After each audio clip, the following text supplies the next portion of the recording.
On February 21st, 1965, Malcolm X, religious and civil rights leader, was assassinated during a speech at the Audubon Ballroom in Manhattan, New York. Malcolm X was just 39 years old and left behind his wife Betty Shabazz and 6 young daughters, including twins born after his death. Born Malcolm Little and later known as El Haj Malik El Shabazz, Malcolm X rose to the national stage as a leading black voice in the 1950s and 60s.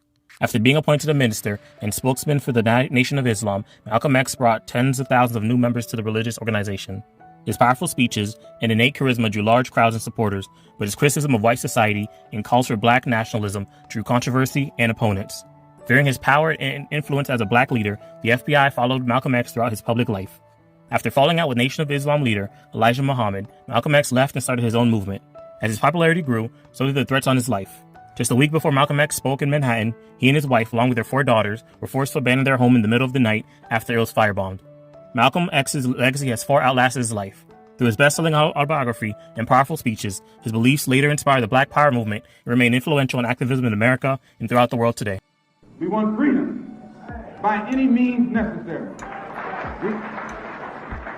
We want justice by any means necessary.